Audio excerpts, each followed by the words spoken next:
This is Steve Hargadon, and it is Thursday, the 3rd of May, 2012, and welcome to the Future of Education.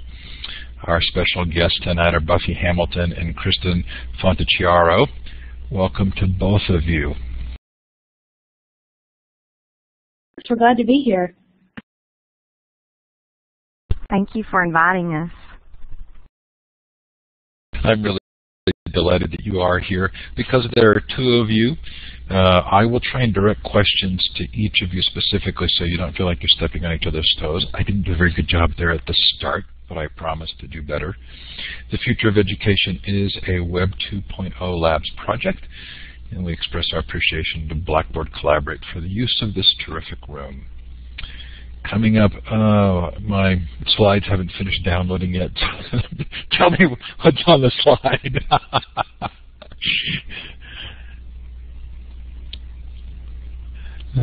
Classroom 2.0 is celebrating its 5th anniversary. So this is really a lot of fun. This is the Ning network we started in 2007.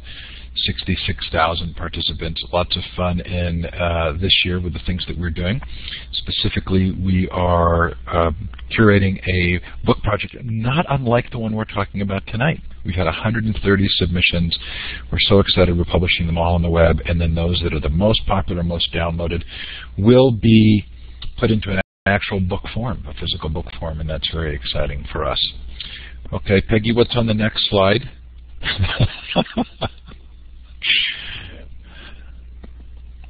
So if you're going to the ISTE conference, and we sure hope that you will consider doing so, this is the EdTech conference of the year for those of us in that arena.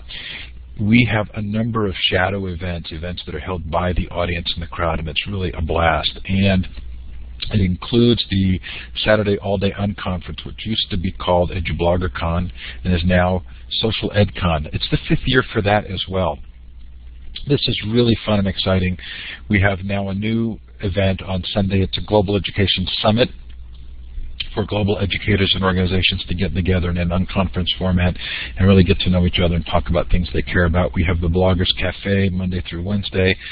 We have ISTE Live. If you've never presented at ISTE before, you didn't get accepted, we have a way for you to do that. Go to ISTEunplugged.com and wait for the announcement about that coming up end of this month. Lots more, lots of fun, just so much fun to be together as a group. And we love the librarians who attend, so thank you for coming. Coming up on the Future of Education, even though I can't see the slide, Keith Devlin next week from Stanford University.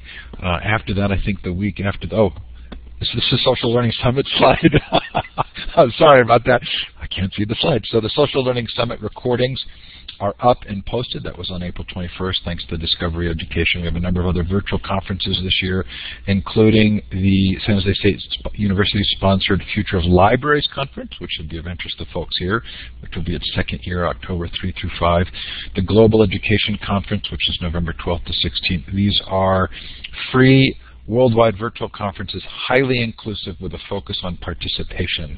We don't just want people from other parts of the world being consumers, we want them to be collaborators and creators. So it's really a blast. Anyway, lots more coming up. Join any of the Web 2.0 Labs networks, Classroom 2.0, Library 2.0, or the like, and you'll get notified of all of these. Next week is Keith Devlin from Stanford University on the Future of Education. The week after that, Mark Bauerlein talks about his new book, The Digital Divide, which is essentially a debate on the issues related to the Internet with authors from both sides. Can't wait for that one. John Idelson on Learning and ePortfolios, Elizabeth Merritt on the Future of Museums. Can't wait for that either. Anyway, there's lots coming up and lots more fun. Tony Wagner just committed to doing one in his new book on innovation. A number of other really fun guests in the wings. If you've missed any of our shows, they are all recorded and in full Collaborate versions in an MP3.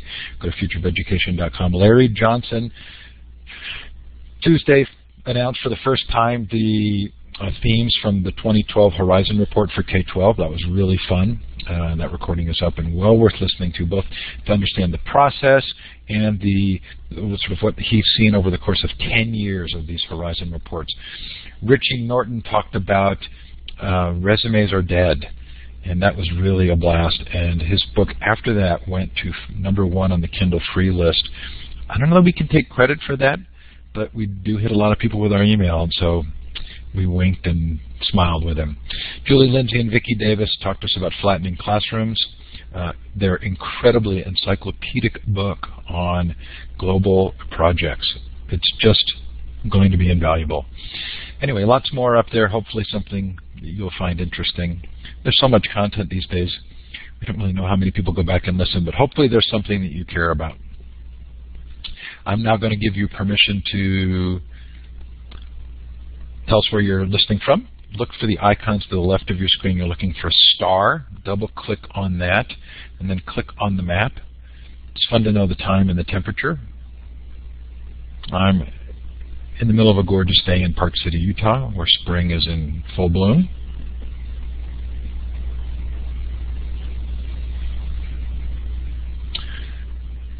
Love the worldwide reach. Australia, New Zealand, looks like Hawaii.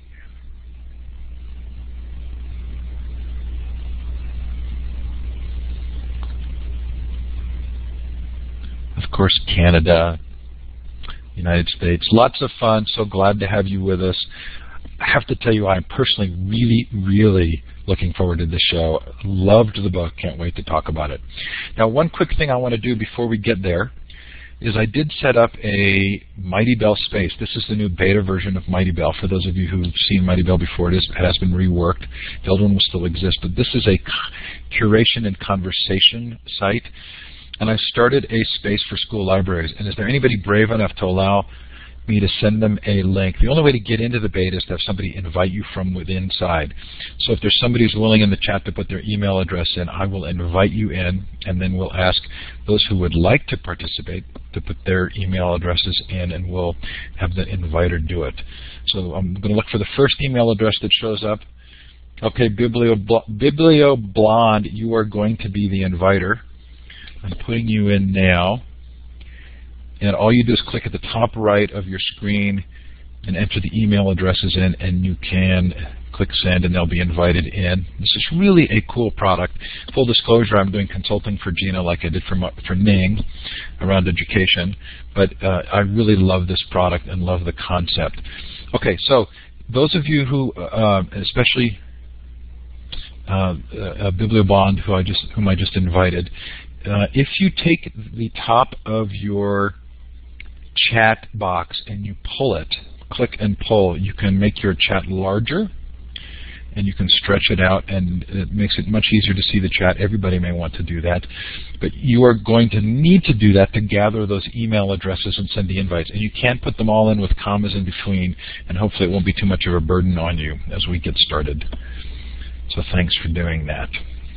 Look at all those. Well, you'll get it in your email, BiblioBlonde. So it'll come in your email, and then you can log in and start making those invites. Okay, so Buffy and Kristin, I really enjoyed this, as you can probably tell. Was it as much fun for you, or was it a lot of work, or both? I didn't ask one of you. So Buffy, was it a lot of fun for you? You know, it really was a lot of fun. At the same time, I will readily admit there was work involved. But really, you know, when you have such great content, you know, pouring in, it doesn't really feel like work. And it was just, for me, a great learning experience, really, to, you know, read these different perspectives and ideas, you know, as we were trying to crowdsource, you know, what school librarianship can and may look like. Kristin? I have to agree. I mean, we had several days where we thought it was just like Christmas, because we would get these, I mean, we were intentionally very short in the word count, but it made these little jewel pieces that were so powerful to read, and we got to be the first ones to read them. So it was really exciting to watch it come in, and also to see how many people were willing to make a contribution when there was no money involved, when there was no organization behind it, that it really was a from the ground up project. And I think too, it was you know, very humbling and yet energizing to see, we all are so busy and, everyone's juggling 101 things, but to see that, as Kristin said, people are willing to be so generous with their time, their insights, their wisdom, their energy into contributing to this project from so many different, corners around the world. I think that's what's most exciting to me. And Kristin knows this. As these submissions were coming in, I was really a little bit low on energy personally and professionally, and so we would get these submissions, and for me, to suddenly see this jewel come in to your inbox. There were many days that the contributors gave me a great little lift or a pick me up, and so I'm just grateful that Kristin, who really is the genius behind this kernel of an idea, allowed me to be part of such an exciting project, and just to be connected with so many great practitioners out there in the trenches, as well as our folks who are in other corners of librarianship, and not necessarily schools, but teachers, professors, people from who all kind of share, I think, that common interest in, how do we, make libraries relevant, in this age, and again, what are the possibilities? That was just very exciting for me. There were several contributions where I just sat up and kind of wanted to shout yay, and there were others that weren't as interesting to me. I think you were pretty inclusive as well in terms of your willingness to include a contribution, right? Absolutely. One of the things that really motivated the two of us as we talked about this was that we didn't want this to be a collection of all the people who already get published talking about libraries. So we consciously made a decision that we would take every submission that came in unless it was mean-spirited. Buffy, how many copies have been downloaded? Looks like you're almost at 8,000. Kristin, I think who has access to the back end of that, yes, it's almost 8,000, is that right? Yep, when I checked us beforehand, we were 37 copies away from 8,000 downloads. And what really blew us away about that is that's about how many people belong to the American Association of School Librarians, which is not, now it's 36, which is not an organization that has every librarian involved in it. So the kind of reach that a project with multiple contributors was able to get was pretty amazing. And I think it speaks a lot to the social webs of the people who contributed. So Buffy, you and I have a tie on Library 2.0 that's probably worth pointing out. Am I right? Weren't you the one who stepped up and helped keep it alive when Bill Drew was leaving it? I was one of the people involved. A friend and colleague of mine out in Los Angeles, Elizabeth Barbanel, was also, I think, a very key and active player in that movement to keep it going. You credit where credit is due. Kristin, the introduction of the book really has some fairly strong words. The future of libraries, school libraries, and school librarians hangs in the balance. Did that reflect your own feelings as well as editors? Certainly part of the motivation for why we did this project, and in part because the American Association of School Librarians meets every other year, and this was going to be a conference year, we certainly felt, as we were thinking about this, that we were very close to a tipping point. We've seen what's happened in states like California and then Arizona. I'm in Michigan, where the number of school librarians has dwindled quite a bit.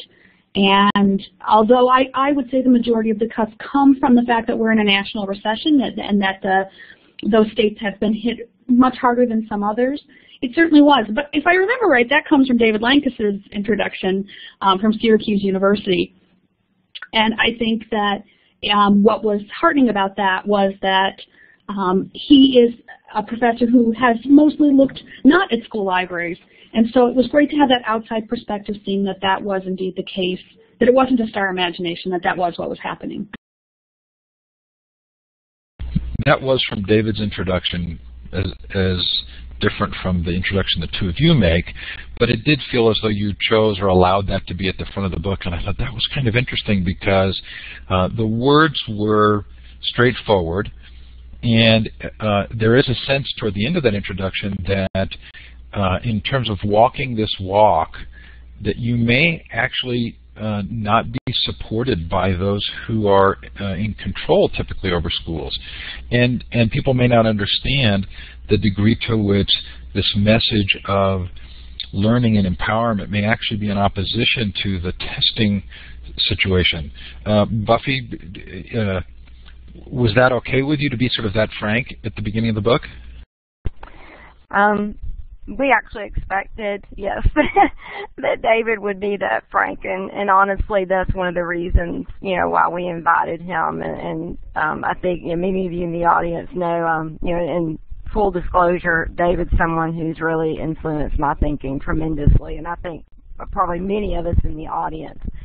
But as Kristin said, she and I have had many conversations over the last 12 months, about where we're at in the profession, where we're going, and so, we felt like David was the person to really, I think, sort of set the tone for, this crowdsourced book, because this is a time that, we do have to be bold, and I think we have to be willing, to question all the things that we've thought that we've cherished and we've known about the profession, and to really, engage in a conversation about that and what, our work may look like, because certainly, and many of you in the audience will identify with this, there are many of us, we are the disruptors, who are trying to break, if you will, what Freire calls, the pedagogy of the oppressed, this banking system of education that, unfortunately has become,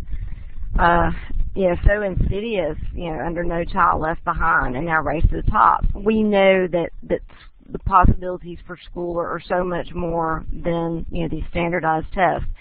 But we find as librarians, because we are advocates for intellectual freedom and for inquiry-based learning, that's in direct opposition to what, this new culture of schooling values. And so, when you're working closely with teachers and you're involved in instructional design for lessons and research projects, that really are more project-based learning and, valuing inquiry and participation from students, that sometimes then is seen as a threat, not only by your administrators, but sometimes by other teachers, because there's such a culture of fear about test scores.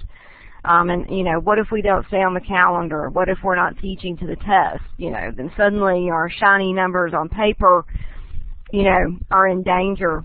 And so when you're the librarian and you're advocating for different ways of learning, honestly, there will be people who want to silence you because they see you as an agitator and maybe not being a team player because you're not acquiescing, to this culture of testing. That I think, just really devalues and marginalizes so many children in grades K through 12. So David, we know, is very fierce and bold, and so we were very appreciative of his time and the contribution that he made. I thought it was the perfect opening to the book. Kristin, so I love that answer from Buffy. As I read through the book, I felt as though it kind of exists at two levels. One is this sort of rallying cry to the choir of the value of the librarian, so perfectly suited to make a difference right now because of the internet, and that librarians have always had the opportunity to play this very unique role in terms of helping people become thinkers. And yet at the same time, it seems like there's sort of a shadow message in the book, which is we may have to convince our own fellow librarians about this in addition to convincing teachers, administrators, and parents. Is that true? That's certainly the legacy of the past 24 or 25 years. You know, the idea of a librarian as an instructional partner, an instructional consultant, or an instructional peer with classroom teachers has been on the books for at least 24 years.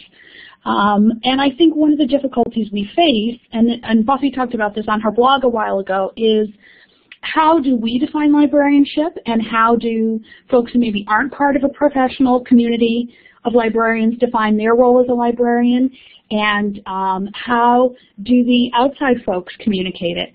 So we hear stories of classroom teachers who say we want to be librarians, and their principal says, why would you throw your career away like that? So definitely there is tension inside the profession, and there's tension outside the profession as well.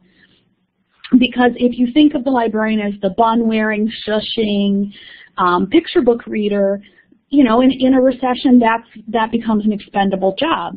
If you see a librarian who's doing what Buffy do, who's doing what the students who come through our program at Michigan do, we're looking for folks who are going to get right in the fray of things and be actively engaged in what it takes to make better learning experiences for students. And in fact, for those folks, books are often the lowest priority. Yeah, you're right about Madam Librarian. And, you know, there's even discussion, is librarian the right term? I think in some school districts, if we went in and said, we think you should have someone who is embedded in the school, who knows students, who knows the curriculum, who knows pedagogy, who knows how information resources work, and can help you tame this crazy tsunami of the web, they would say, oh, we want that person.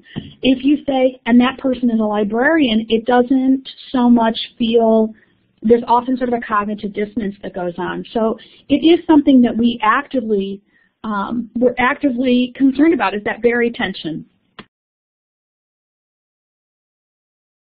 Buffy, as you think about the changes we've seen in the last 5 years, especially with Ning and the other technologies that have allowed practitioners to gather together and begin the process of redefining their profession internally, are you seeing that make a big difference for where and how discussions take place about libraries and librarians?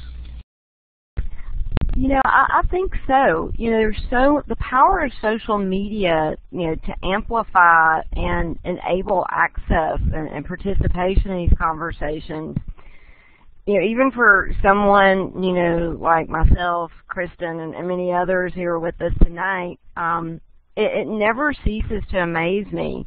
And it's just truly awe-inspiring to see how, you know, you can suddenly become connected not only to fellow librarians, but other people who share interests in teaching and learning, and many of the same goals and a similar vision of learning that you do as a school librarian. It really, I think, provides just so many points of access, and, you know, it's out there, it's free. And I think what's really exciting to me is that, you know, 5-10 years ago, these are voices that would not have been heard. And that it's empowering in the sense that, you know, I think that for many people, as they do become connected, you know, they suddenly realize, wow, here's one way that I can participate. You know, maybe participating through traditional means like a local or a state or a national organization might not be the best fit for them. But they can suddenly participate anytime, anywhere through Twitter or Facebook or through a Ning or through a webinar like this. And, you know, my hope is that, I know for me, it's, you know, helped me grow and learn and to really, I think, critically interrogate my practice to try to be organic. And I think that's what it's doing for so many others. And in and of that itself, I think that is how we take the initiative to retrain and retool ourselves. You don't necessarily have to go back and get another graduate degree, and I'm not discounting the power of that, because for me, my 2 graduate school experiences were fantastic at the University of Georgia. But when I left there in 2005, I missed that community. And when I first got onto Twitter and started connecting with all of these amazing people that I would have never, you know, known otherwise, it was really almost intoxicating. And it's still, you know, however many years later, is very energizing. And that's what we need. You know, need these channels for people to participate and where you can step up and not necessarily wait for, others that you may think have all the answers. That's not true. We find, solutions and answers together. So it's truly awe-inspiring, I think, the power of social media to enable participation. So you grouped the contributions into 10 categories. And I even noticed that was probably hard to do, given some of the contributions. Kristin, as you sort of think about it now in retrospect, after some number of months, would you have used the same heading categories? Have you thought of new ways of thinking about how those group together? Not until this moment, I haven't. It's interesting because we did pre-set the 10 categories and we consciously limited it to 10. And we consciously said there wasn't going to be a category called, like, the future of the librarian, that we didn't want. Sometimes in our profession there's a little bit of a sense like all libraries are awesome, all librarians are awesome, everyone should love them. And we wanted to make sure we didn't get essays that were maybe more sort of abstractly celebratory than concrete in their details. So I'm glad we did that in retrospect. I think if there was maybe one thing that I would have liked to have seen would have been more discussion about not so much current practice, but what will we be like in 10 years. I think that the Evan Sentleifer from Scholastic Library Publishing got to a piece of that, but I think that the future visioning would have been maybe the next frontier of where we could go. I pulled out several of the chapters that, to me, I would have identified what I would call the learning agent, or the learner as agent, where the learner's sort of in charge, and the theme of how libraries have created that environment. And there's a chapter called The Library's Last Stand, and one called The Last Hope for Preserving American Democracy. And those are sort of dramatic titles. But they spoke to me about something really inherently valuable about the relationship between the adult and the student. I'm calling it the learner as agent. What would you call it, Buffy? And does that occur to you as well as kind of a theme in the book? Yeah, I think so to some extent. Right now, I'm not sure if, what else I might call it. That's a good question. But yes, I do think, there are threads of that. And, in thinking about, your original question a moment ago to Kristin, I think, an interesting, possible follow-up, to this kind of project, might be to see if, we had a collection that might be crowdsourced, by students and teachers and administrators. And certainly, those individuals could have contributed to the initial work, but that's a perspective that I think, we need to hear. What do they see as library right now? What does that look like through their eyes? And what could it look like, as Kristin said, if you're thinking about future visioning, 10 years down the road? I also felt like there was a theme of modeling learning, that especially Joanne DeGroot and her Sandbox chapter, and the importance of the librarian modeling the learning, not only sort of authentically being a learner, but modeling the learning process as well. Kristin, how important is that to you? It's hugely important. I remember when I was new at my school, my principal said, you're just so curious about everything. You want to look everything up. And I said, well, that's how I perceive librarianship, is that we should be modeling and we should be validating that for children. My niece and nephew are one's about to go into kindergarten, one about into second grade, and their entire life at home revolves around curiosity and inquiry and what will happen if I try this and what will happen if I do that. And so I think librarians play a very important role for children in validating their interests beyond classroom interests. And it's not to say teachers do not also do that. I would hope everyone would, but I think librarians who can validate that need for children do children a great service, and that's children of all ages. And just to piggyback on what Kristin said, I think that's where, we can look to the work of people, like Henry Jenkins, James G., with affinity groups and passion-based learning, that, the library can be that physical or virtual space where, we have learning communities forming, not just around, the curriculum and the standards, but as Kristin said, things that students care about or that they want to know about. And I know that David Lank has just posted a webinar, I think he did this week, for the Tennessee Library Association, talking about this model of library, a lending model versus a shared model. And the shared model, it does create that culture more of crowdsourcing and being more patron. And I know David hates that word patron, and I apologize. But, more, in this case, student-driven, and where they are taking more ownership of maybe the more kinds of informal but still very important kind of learning that's happening through and in the library.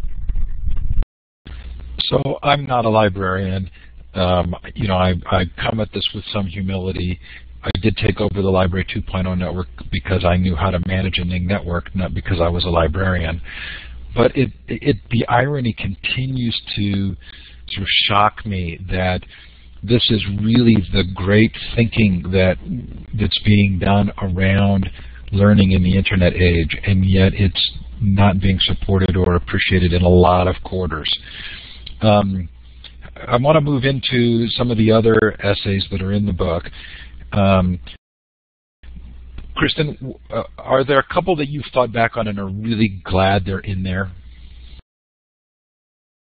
One really has struck me as having been memorable, and that was that a librarian emailed and said, I've done everything I can, but it's 850 words, and I can't take a single word out. And we had someone who was, because we were posting updates to the chapters as Google Docs that were publicly available, we actually had someone who had gone through and counted words and realized that we had come up a little bit long on one of the initial entries. And I said, it has to be 600 words. We have to be fair. I said, if you want to send it to me, I could see if I could get it down to 600 words. So she sent it, and I opened it. And the minute I read it, I thought, I know exactly why this can't be under 850 words. And this is Shannon Hyman's essay, which I think is called You Had Me at Hello, which is all about how she's doing some modeling about how they're going to do some research about contemporary issues, and she gets them all going about should they be able to drive earlier. And she follows every instinct they have. Oh, so you think they should take a test to drive earlier? So let's go take the test. Now what do you think? And it was the energy just pulsed off the page. And eventually we got it down to 600 words.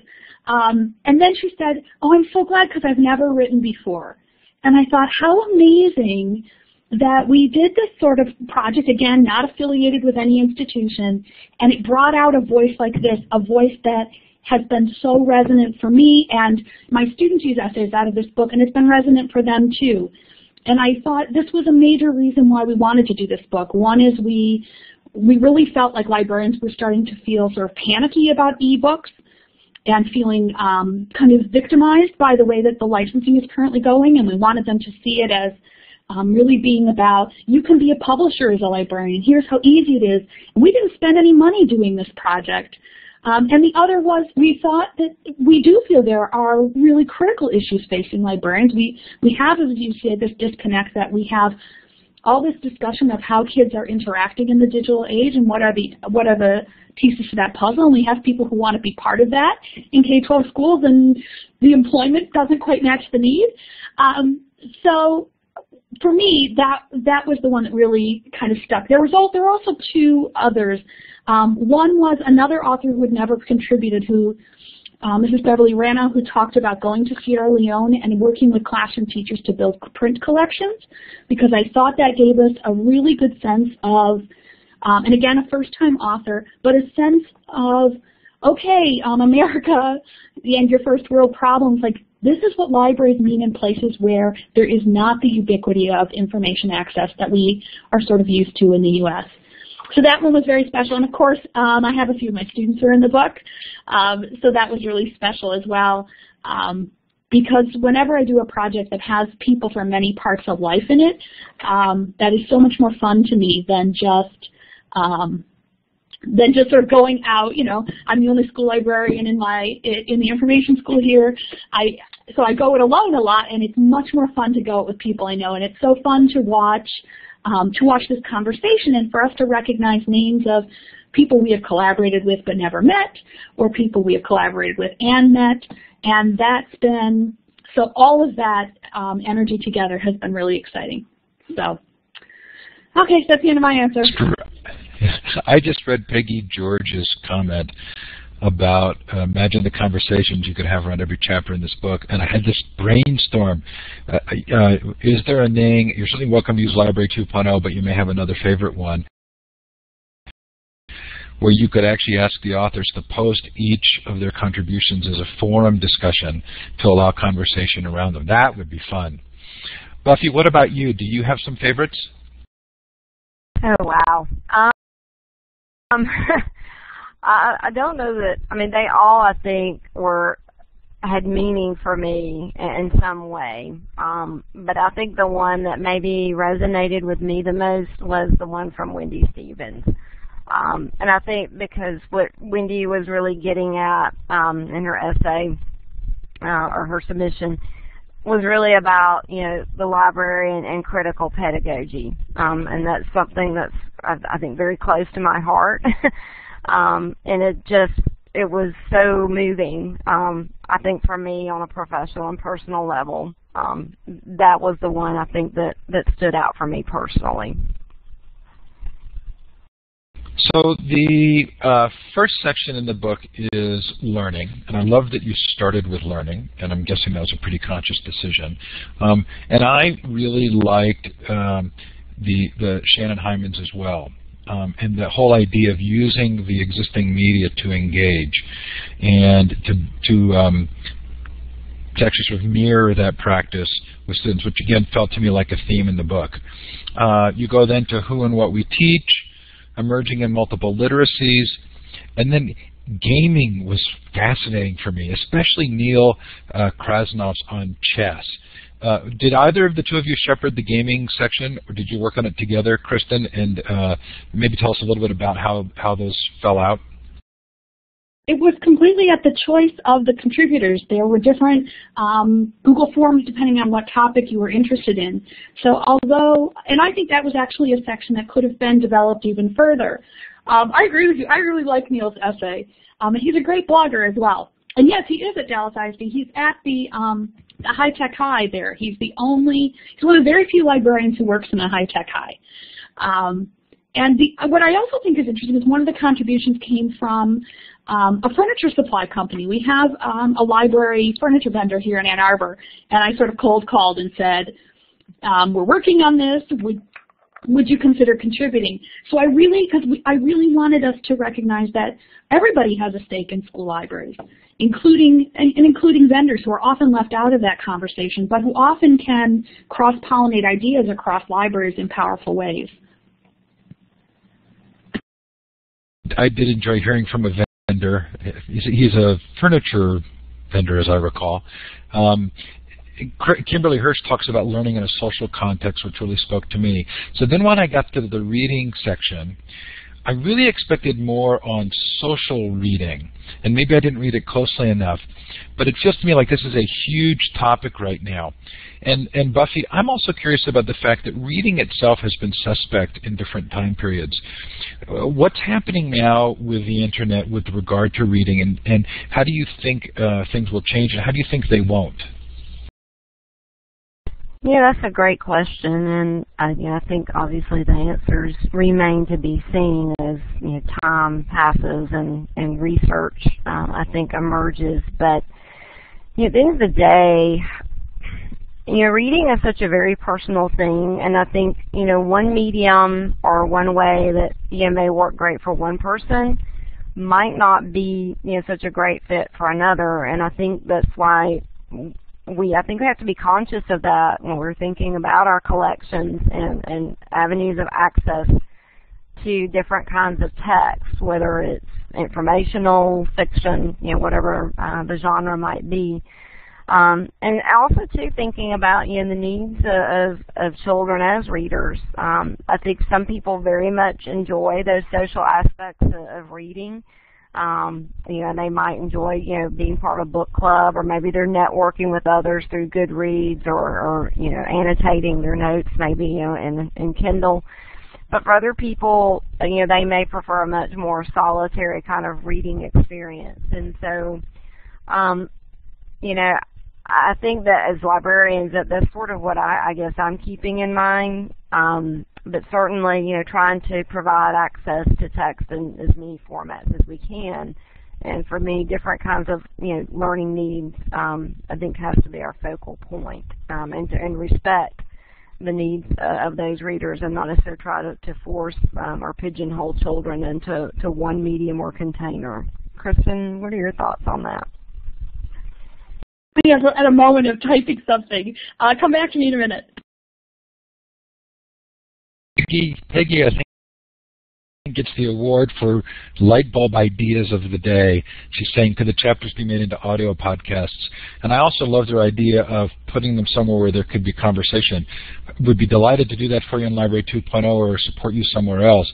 But for me, that would be a really interesting experiment in social reading, which is the ability to hold that conversation around the topics. I know that I'm doing much more reading than I ever have, and my family is as well, by virtue of having access to books both electronically and physically. Buffy, I'm guessing Kristin is still typing away, but is that true for you, and are you seeing that reflected in the students, or is there a disconnect? Are some people reading more and others reading less?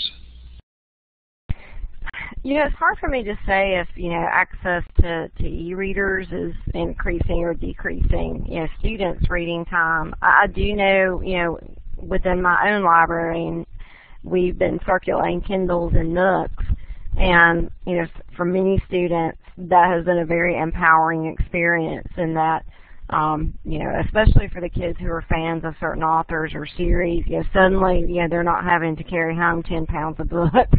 But they have it on that one device, and they can read to their heart's content. They can read in bed at night. Our teens tell us they love reading in bed at night because they've asked for e-readers either with the reading lights or to be backlit. For me personally, it still comes and goes in spurts. I love reading on my iPhone. I love reading on my iPad. I find that I do tend to read more fiction on the iPad and iPhone than I do more than nonfiction, but it ebbs and flows because, I think like everyone else, I have periods in my life that I'm completely swamped and crushed, and unfortunately I have no energy at night to read more than maybe 15 or 20 minutes.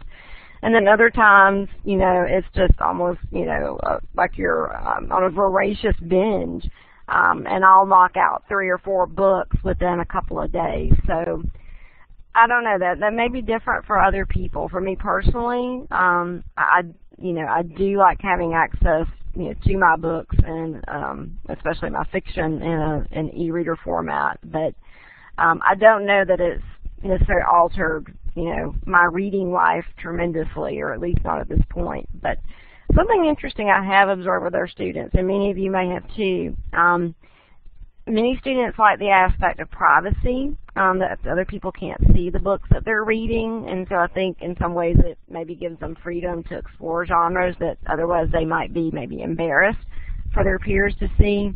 But it's also been interesting, this spring we used a set of Nooks with a group of pretty reluctant readers who are 9th graders, primarily boys. And the teacher gave them some choices, and they voted on Monster by Walter Dean Myers based on some of the preview material she'd given them. And so they came to the library, and initially the plan was they were just going to read them in the room, but if they decided they wanted to take it home, they could just come by and get permission form and then take it home. And the first day they came to the library, I offered the permission forms, and they were kind of toughed out. Oh, I don't need that. And it was interesting to see that literally within 2 days, about a dozen of these same boys came back and wanted the permission forms to take them home, and they did. And at the end of the book, I forget now why, but Mrs. Frost, their teacher, she actually had the print book in the room, and they asked her, Mrs. Frost, what book is that you're reading? And she said, well, that's the book you just read by Walter Dean Myers. And they were astonished that they had read a book that size. They were like, no way, Mrs. Frost. And she said, yes, this is it. And it's been interesting to see that some of those students have come in and either asked to continue to check out the Nook, or, they want to do we have a print copy?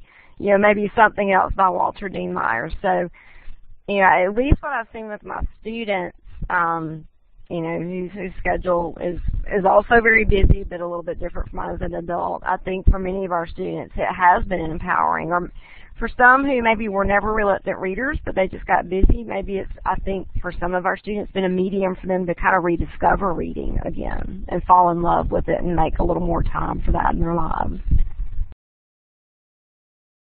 We've talked about this on the show before, but I read faster on my phone than I do a physical book, and I think it's a tracking issue. So I love reading fiction, on my device, but I want a physical book when I want to make notes. And so there's a big distinction for me. I've also read something recently that the lighting that you get from these devices, I guess maybe not a Kindle, but some of the other devices, actually makes it harder for you to sleep. So they don't recommend using them before bed. I want to go to Q&A, which I'm not really very good about usually, but I want to make sure people can ask questions. We have a good audience and lots going on there. Before we do, Kristin, Kathy Jo Nelson wrote a post called a chapter called 10 Reasons a School Library and Certified Librarian Are Vital to Schools. I loved it, and I was interested in one thing that was missing for me. Now, again, not being a librarian, but having been influenced by librarians, it feels to me as though the librarian has a unique opportunity to build a relationship with a student, which is less compulsory or compliance-oriented and much more kind of a relationship of empowerment and agency. Am I building that up to be too much, or is that something really unique to librarians? I think it's easy for us as librarians to say that we are the people who do that. I think that's where, we talked about Bill Ferreter in the comments, he's really pushed back on that. And because I spend most of my time with librarians, but I also go over to the School of Ed and I work with pre-service teachers there, it's very clear they feel the same way about students and empowerment that we do. So I think what the difference is the kinds of constraints that teachers are feeling and the kinds of anxieties that they're feeling. I mean, clearly we spend more time in the information space, so it's often faster for us to find information than it may be for a classroom teacher. I want to be cautious about saying, though, that the teachers don't have it. I think that's actually what is upsetting teachers quite a bit, is that they're not able to use their sort of emotional intelligence as much as they'd like to in their work with kids, and that is really being stripped out because numerical data seems to be the only currency that matters right now. And I think okay, so we have. Oh, go ahead, Buffy. Go. Yeah, I was just gonna echo what Kristin said. I think whatever role, or whatever title, if you will, that we carry in our schools, librarian, classroom teacher, counselor, administrator, graduation coach, whoever it is, I think, establishing positive relationships, with students, is essential in any of those, learning spaces that, if you don't gain their trust, then really, it's difficult, I think, to create a learning environment that's going to be meaningful for them and where they feel like, they can take risk as learners. And so, I think everybody struggles with that. We're seeing larger class sizes, as Kristin said, in many places, learning has become so quantified, if you will, that, I think educators in general feel like that is being squeezed out. But I think, there are ways that we all, whatever our role is, that we can work together as a team to give children, that emotional space, if you will. So yeah, I don't think that's a unique kind of thing that we necessarily own or should own by any means. I'm laughing at some of the chat chat comments because we're robots now. Okay, so we do have some time here for Q&A. If you have a question for Buffy or Kristin, would you feel free to put it in the chat or to raise your hand. To raise your hand, you click on the third icon over at the top of the participant window, and I'll give you the microphone. If you put a question in the chat and I've missed it, which is quite likely, feel free to post it again. I apologize for that, but it's hard for me to catch everything that's there. So while we're waiting, Kristin, in the final section, there's a collaboration section, and there's a section on professional learning. And I loved Erica McWilliams. I think she's quoted in one of the chapters as talking about the concept of flock mates. That would be sort of your personal learning network. That was the first time I'd heard that phrase. Is that a phrase that you've used before? She wasn't one of our American contributors, so I assumed that it came across one of our many ponds to get to us there. But that's actually one of my favorite sections, too. It was originally going to be two different sections, one on learning networks and one on professional development, and it made sense as the book went on to put them together. Buffy, Hamish wants to know what's yet to come. I guess, what are you working on now? Well, that's a timely question for me. For me personally, our district is undergoing library staffing cuts. All of our schools in our district lost our library clerks 2 years ago, and we've learned in the last 6 or so weeks that at 4 of the 6 high schools, the second full-time librarian position is being eliminated. So now 4 of the high schools will have 1 full-time librarian, and then there will be a floater librarian shared between each of those pairs, if you will, roughly 2.5 days a week.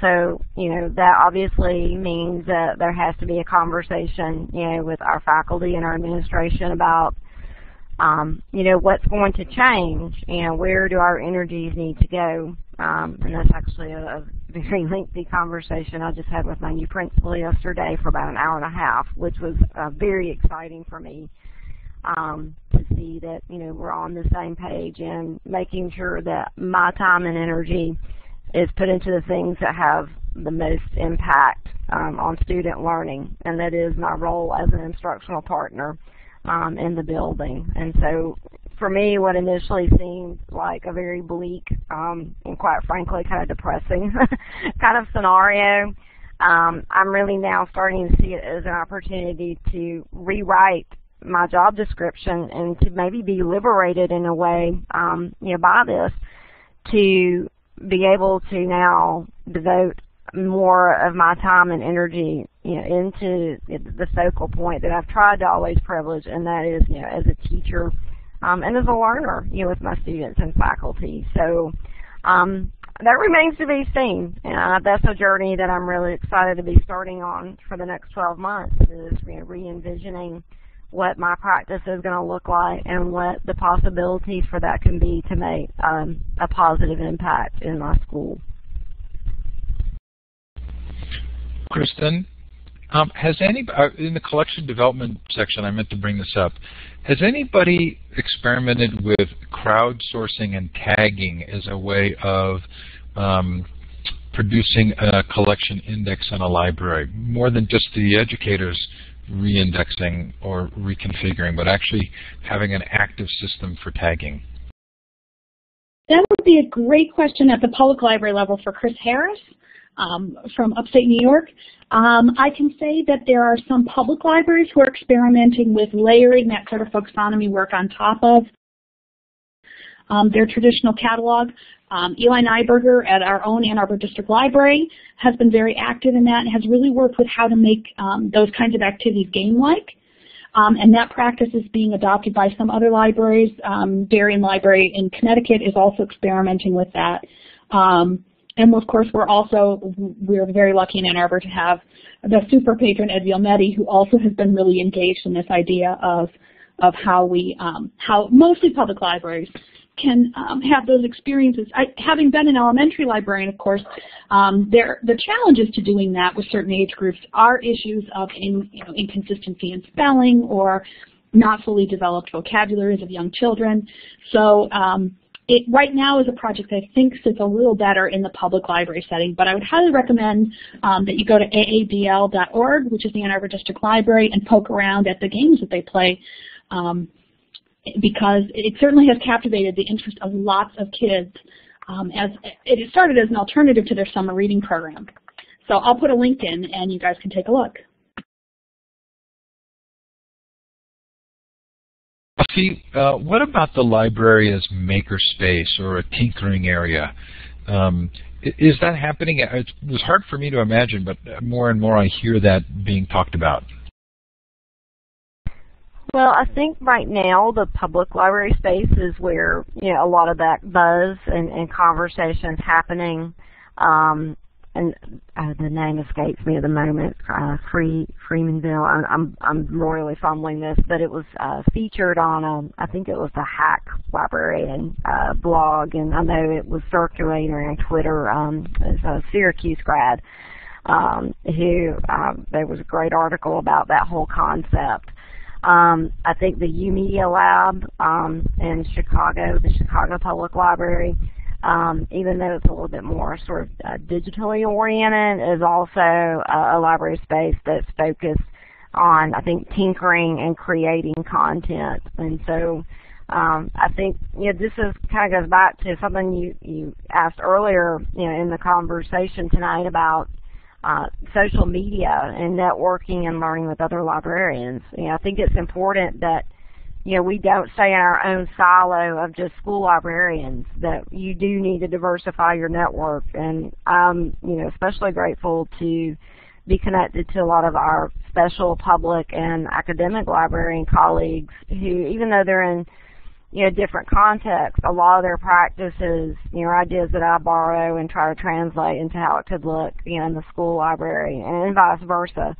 But I think our public library colleagues right now are leading the way, and I think it's exciting to see how could we now maybe take that and adapt that. And quick shameless plug, you'll get to read a little bit more about that in the September-October issue of Knowledge Quest. We have someone writing for us for that issue who will be talking about participation in library as makerspace.